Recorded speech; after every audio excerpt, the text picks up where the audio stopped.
good day to you again. We are continuing our journey through the book of Genesis. Today we're going to read chapters 27 and 28, and we're going to be learning about Jacob and Esau, two brothers that were born from Rebekah, the wife of Isaac, as we learned yesterday. And they were twin brothers. Jacob born first, Esau born first, Jacob born second. So these guys are brothers, and they're going to quarrel, and they're going to have some difficulties, just like all brothers do. So let's read. Chapter 27, verse 1. Well, I'm going to start with 26, verse 34. When Esau was 40 years old, he married Judith, daughter of Beri, the Hittite, and also Basemath, daughter of Elon, the Hittite. They were a source of grief to Isaac and Rebekah. Well, the daughters-in-laws didn't get along with the in-laws. Nothing new in history, is there? 27, verse 1. When Isaac was an old man, and his eyes were so weak that he could no longer see, he called for Esau, his older son, and said to him, "My son." "Here I am," he answered. Isaac said, "I am now an old man, and don't know the day of my death.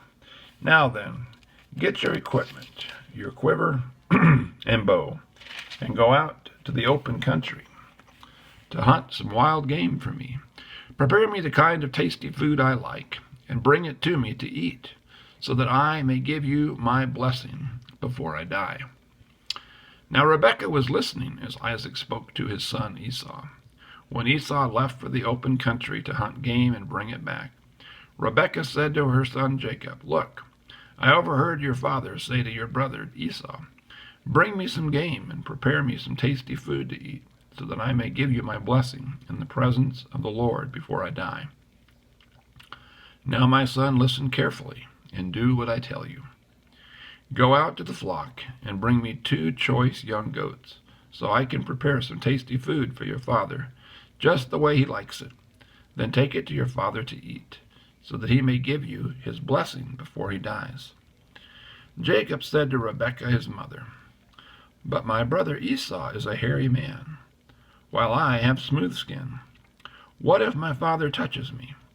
I would appear to be tricking him, and would bring down a curse on myself rather than a blessing." Jacob seems like he's thinking things through. He's a pretty smart man. His mother said to him, "My son, let the curse fall on me. Just do what I say. Go and get those goats for me." So he went and got them and brought them to his mother, and she prepared some tasty food just the way his father liked it. Then Rebekah took the best clothes of Esau, her older son, which she had in the house, and put them on her younger son Jacob. She also covered his hands and the smooth part of his neck with the goatskins. Then she handed to her son Jacob the tasty food and bread she had made. He went to his father and said, "My father." "Yes, my son," he answered. "Who is it?" Jacob said to his father, "I am Esau, your firstborn. I have done as you told me. Please sit up and eat some of my game, so that you may give me your blessing." Isaac asked his son, "How did you find it so quickly, my son?" "The Lord your God gave me success," he replied. Then Isaac said to Jacob, "Come near so I can touch you, my son, to know whether you really are my son Esau or not." Oh boy, Jacob's a liar, and Isaac is asking too many questions. I wonder what the blood pressure of Isaac or of Jacob was at this time. "Come near so I can feel you." I bet his blood pressure went up. Verse 22, Jacob went close to his father Isaac, who touched him, and said, "The voice is the voice of Jacob, but the hands are the hands of Esau." He did not recognize him, for his hands were hairy like those of his brother Esau. So he proceeded to bless him. "Are you really my son Esau?" he asked. "I am," he replied. Then he said, "My son, bring me some of your game to eat, so that I may give you my blessing." Jacob brought it to him, and he ate. And he brought some wine, and he drank. And then his father Isaac said to him, "Come here, my son, and kiss me." So he went to him and kissed him.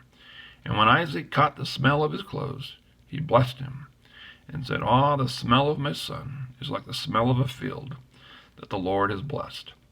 May God give you heaven's dew and earth's riches, an abundance of grain and new wine. May nations serve you, and peoples bow down to you. Be Lord over your brothers, and may the sons of your mother bow down to you. May those who curse you be cursed, and may those who bless you be blessed." And Jacob has received the blessing that was meant for Esau.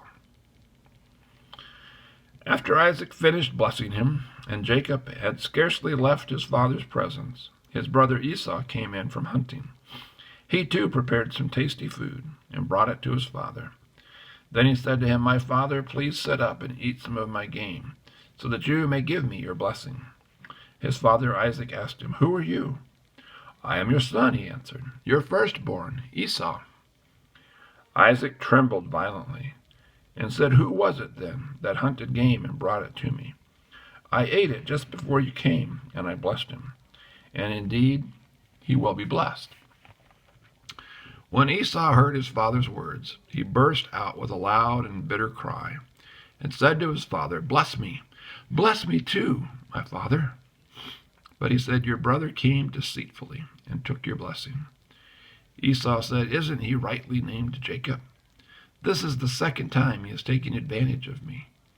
He took my birthright, and now he's taken my blessing." Then he said, "Haven't you reserved any blessing for me?"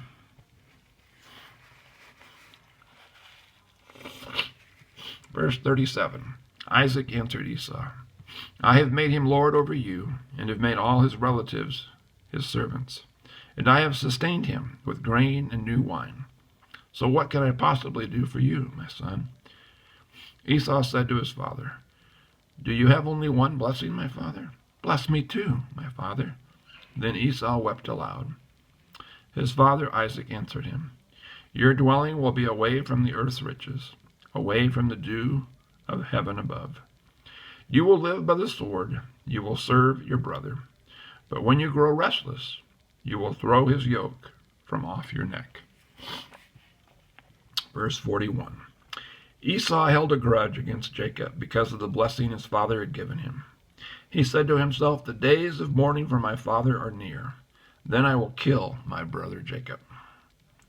When Rebekah was told what her older son Esau had said, she went for her younger son Jacob and said to him, "Your brother Esau is planning to avenge himself by killing you. Now then, my son, do what I say. Flee at once to my brother Laban in Haran. Stay with him for a while until your brother's fury subsides. When your brother is no longer angry with you and forgets what you did to him, I'll send word for you to come back from there. Why should I lose both of you in one day?"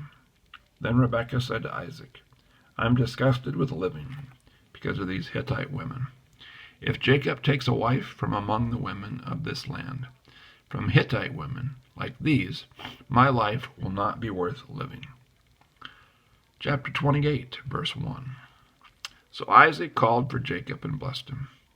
Then he commanded him, "Do not marry a Canaanite woman, but go at once to Padan Aram, to the house of your mother's brother Bethuel. Take a wife for yourself from there, from among the daughters of Laban, your mother's brother. May God Almighty bless you and make you fruitful and increase your numbers until you become a community of peoples. May he give you and your descendants the blessings given to Abraham, so that you may take possession of the land where you now reside as a foreigner, the land God gave to Abraham." Then Isaac sent Jacob on his way, and he went to Padan Aram, to Laban, son of Bethuel, the Aramean, the brother of Rebekah, who was the mother of Jacob and Esau. Now Esau learned that Isaac had blessed Jacob, and had sent him to Padan Aram to take a wife from there, and that when he blessed him, he commanded him, "Do not marry a Canaanite woman." And that Jacob had obeyed his father and mother, and had gone to Padan Aram. Esau then realized how displeasing the Canaanite women were to his father Isaac. So he went to Ishmael and married Mahalath, the sister of Nebaioth, and the daughter of Ishmael, son of Abraham, in addition to the wives he already had. Jacob left Beersheba and set out for Haran. When he reached a certain place, he stopped for the night because the sun had set. Taking one of the stones there, he put it under his head, and he lay down to sleep. He had a dream in which he saw a stairway resting on the earth, with its top reaching to heaven. And the angel of God, and the angels of God, were ascending and descending on it. There above it stood the Lord, and he said, I am the Lord, the God of your father Abraham, and the God of Isaac. I will give you and your descendants the land on which you are lying. Your descendants will be like the dust of the earth, and you will spread out to the west and to the east and to the north and to the south. All peoples on earth will be blessed through you and your offspring. I am with you and will watch over you. Wherever you go, I will bring you back to this land. I will not leave you until I have done what I have promised you. When Jacob awoke from his sleep, he thought, surely the Lord is in this place, and I was not aware of it. He was afraid and said, how awesome is this place! This is none other than the house of God. This is the gate of heaven. Early in the next morning, Jacob took the stone he had placed under his head and set it up under a pillar, poured oil on top of it. He called that place Bethel, though the city used to be called Luz. Then Jacob made a vow, saying, if God will be with me and will watch over me on this journey I am taking, and will give me food to eat and clothes to wear, so that I return safely to my father's household, then the Lord will be my God, and this stone that I have set up as a pillar will be God's house. And all that you give me, I will give you. Of all that you give me, I will give you a tenth. Well, we're getting our way through the book of Genesis, and we've now learned of Abraham, we've learned of Isaac, and we're going to be learning more and more about Jacob. And throughout the Old Testament and the New Testament, God is often called the father of Abraham, Isaac, and Jacob, or the God of Abraham, Isaac, and Jacob. Pillars of the people of Israel and of God's work with fragile, broken, sinful human beings. But he desires to work with us nonetheless. I hope he's working with you. I hope you've placed